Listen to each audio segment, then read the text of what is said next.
Assalamualaikum warahmatullahi wabarakatuh. Sahabat Pak Run yang tercinta, kita sebagai hamba Allah tentu saja eh, telah mengalami berbagai macam penyakit, apalagi usia kita sudah eh, berpuluh-puluh tahun, 40, 50, 60, 70 dan sebagainya.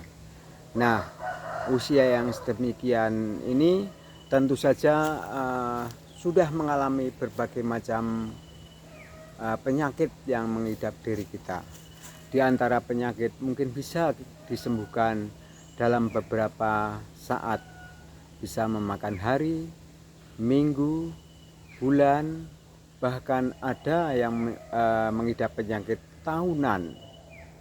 Nah, tahukah kita bahwasanya kebanyakan penyakit, terutama penyakit dalam, itu disebabkan oleh asupan makanan yang kita masukkan ke dalam perut kita. Nah, dari dalam perut itu timbullah berbagai masalah karena ada minyak, ada berlemak, ada karbohidrat, ada racun yang masuk ke dalam tubuh kita.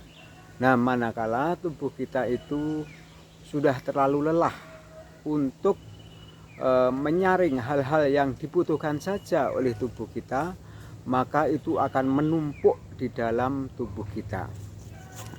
Nah, oleh karena itu dari perut inilah sumber penyakit yang ada di dalam tubuh kita. Nah, ada tips untuk beberapa penyakit, terutama penyakit dalam. Ada terutama yang saya alami, yaitu penyakit diabetes. Ada juga mungkin yang mengalami penyakit darah tinggi, ya, ada yang kolesterol, ya, ada yang asam urat, ada yang vertigo dan sebagainya, bahkan kanker, gitu ya. Nah, tip yang pertama yang perlu saya bagikan bahwasanya yang pertama, segala hal yang menumpuk di dalam perut kita dan yang sudah tersebar di dalam tubuh kita itu harus dibersihkan, ya. Cara membersihkannya menurut pengalaman Pak Run, ya, itu saya memakai biji kamandrah, ya, biji kamandrah. Ini berasal dari Kalimantan, gitu ya. Nah, ini cara memakainya, cukup dikupas begini, ya. Kemudian ada semacam cangkok-cangkoknya, ada cangkok-cangkoknya seperti ini. Nah, ini. Nah, kemudian ini cangkoknya kita buang sebagaimana cangkok telur. Nah, tinggal sisanya biji ini. Biji ini yang akan dipakai. Caranya bagaimana? Nah, biji ini ditumbuk sampai lumat, ya, kemudian dimasukkan ke dalam gelas dan dikasih air panas. Setelah tidak terlalu panas dan bisa kita minum, kita minum, ya. Nah, namun demikian efeknya ini adalah sangat ekstrim, ya, karena membuat perut kita itu terkuras, seluruh isinya. Nah, mulai dari 2 jam hingga nanti akan berakhir kurang lebih 8 jam. Namun demikian, mengkonsumsi ini tidak berbahaya menurut pengalaman yang sudah saya lakukan. Berkali-kali saya melakukan ini dengan terapi buah kamandrah ini. Nah, saya memakainya dan tidak akan dehidrasi. Nah, namun demikian kalau kita ingin minum saat ini, saat mengkonsumsi biji kamandrah ini, maka boleh saja. Namun demikian tetap saja kita akan mengalami BAB sampai isi perut kita bersih. Nah, setelah 8 jam atau sudah cair, maka kita bisa makan, minum sebagaimana biasa. Ini adalah cara yang ekstrim ya. Kalau berani hasilnya sungguh luar biasa. Nah, kenapa?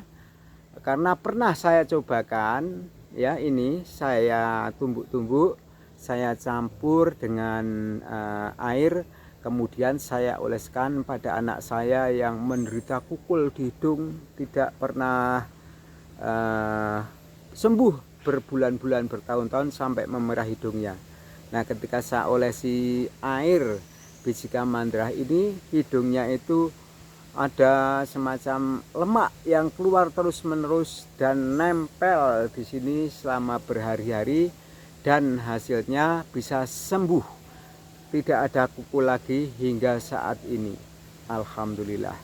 Kemudian tip yang kedua ya, di samping tip yang ekstrim ini, yang kedua adalah cobalah konsumsi hal yang sangat sederhana, yaitu kita geprek kunyit ya, empu kunyit yang bulat itu kita geprek sampai lumat.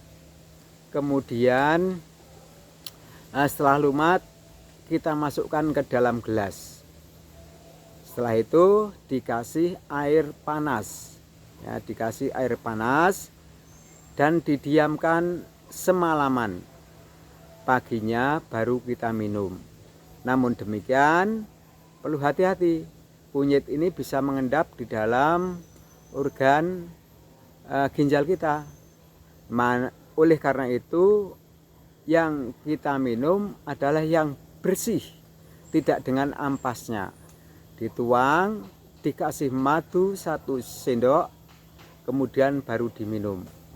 Nah, setelah itu kita jangan makan dulu dalam waktu kurang lebih setengah hingga 1 jam baru makan.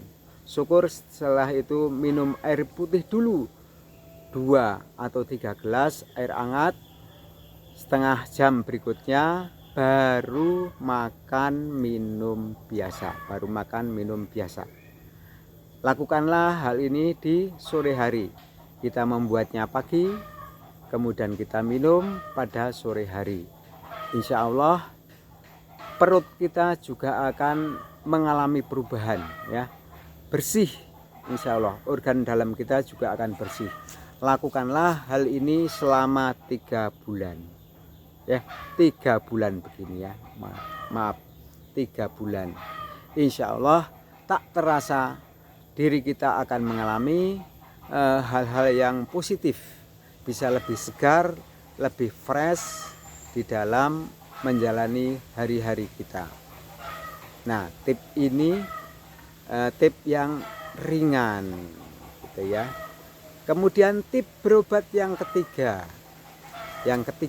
ya, ini yang sangat penting, sangat jos, dan tidak boleh kita hindarkan dan harus kita lakukan. Apa itu? Nah, pertanyaan ini perlu dijawab, yaitu kita di dalam penyembuhan penyakit perlu didasari riyadhah kepada Allah Subhanahu wa Ta'ala dengan wasilah. Wasilah ini amat penting. Rasulullah Shallallahu Alaihi Wasallam bersabda, al-faqiru tibul ghani, ya, bahwasanya orang fakir itu adalah dokter orang kaya. Nah, ini perlu diperhatikan. Oleh karena itu lakukanlah sedekah ya, lakukanlah sedekah sebagai wasilah untuk pengobatan penyakit yang kita derita. Nah, kita jangan hanya melakukan hal yang logis saja, pergi ke dokter, pergi ke tabib, ya, ke sanak saudara dan sebagainya untuk berobat, untuk meminta pertolongan. Dengan ini insya Allah penyakit akan bisa sembuh. Wes ke dokter, dioperasi dan sebagainya. Namun tanpa pertolongan Allah, tanpa wasilah, hal itu kurang afdol, ya. Karena banyak, walaupun sudah kita berobat dengan sepenuh hati, kita berobat dengan harta kekayaan yang kita miliki, hasilnya bisa saja nihil. Ya, kenapa? Karena tanpa ada wasilah. Oleh karena itu, marilah kita bersedekah dalam rangka untuk penyembuhan penyakit. Sekali lagi, orang fakir menurut Nabi Muhammad SAW adalah dokternya orang-orang kaya.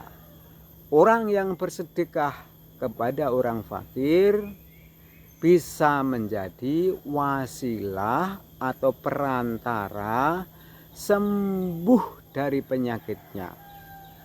Nah, ini ya hal yang perlu kita lakukan. Lebih bagus lagi, nah, doa yang manjur itu adalah yang tidak kita ketahui. Syukur-syukur anak istri kita dinasihati, wahai istriku, wahai anakku, bersedekahlah untuk bapakmu ini, ya. Dan jangan sampai engkau ngomong sedekahmu kepada bapakmu untuk kesembuhan bapak ini, ya. Kenapa demikian? Ya, karena di antara doa yang manjur adalah doa orang-orang yang tanpa kita ketahui. Nah, ini berlaku juga bagi orang lain seperti suami, istri, anak dan sebagainya. Bahkan Rasulullah bersabda, "Aktsiru bidakwati akhikum muslimin." Perbanyaklah doa-doa dari saudara-saudaramu yang beragama Islam atau yang Islam. Nah, di antara doa yang manjur adalah doa yang tidak kita ketahui, ya, dan orang itu mendoakan kepada kita. Maka dengan demikian anakmu ya suatu saat berinfak, bersedekah kepada orang fakir miskin dengan meminta tolong, wahai bapak, wahai ibu, tolong ini saya sedekah, semoga menjadi wasilah bagi kesembuhan penyakit bapakku.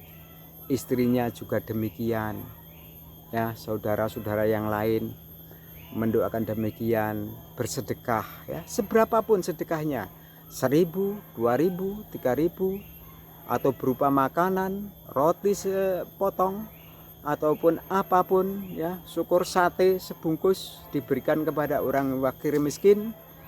Minta tolong, wahai bapak, ini saya bersedekah sate 1 bungkus, saya minta bapak mendoakan semoga istri saya atau bapak saya atau saudara saya diberi kesembuhan dari penyakitnya.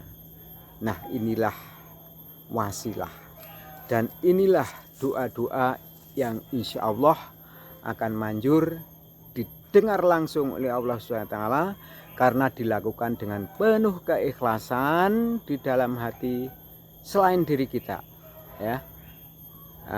Itu akan lebih manjur. Diri kita juga melakukan seperti itu, bisa juga. Namun demikian lebih afdal orang lain, maka kita menasihati anak atau istri untuk berwasilah mendoakan kita. Kita juga bisa, wahai Bapak, tolong saya ini bersedekah 10.000, tapi mohon dengan keikhlasan Bapak saya didoakan sembuh dari penyakit. Nah, insya Allah dengan demikian Allah akan ridho, akan memberikan kesembuhan kepada kita atas penyakit apapun yang kita derita. Nah, itulah 3 tips mengatasi penyakit yang ada di dalam diri kita. Namun ingat juga, kalau kita sudah menderita penyakit-penyakit yang berat, kita harus taati. Ya, kita harus taati. Ya, akan diet apa pantangan makan makanan atau minuman-minuman yang harus kita masukkan ke dalam perut kita. Ikutilah nasihat para ahli gizi, ahli nutrisi, dokter Anda, dan orang-orang yang sudah memiliki pengalaman tentang hal itu. Terima kasih sahabat Pak Run, selamat bekerja, semoga sehat, mendapatkan ridha Allah Subhanahu wa Ta'ala. Amin ya Rabbal 'Alamin. Wassalamualaikum warahmatullahi wabarakatuh.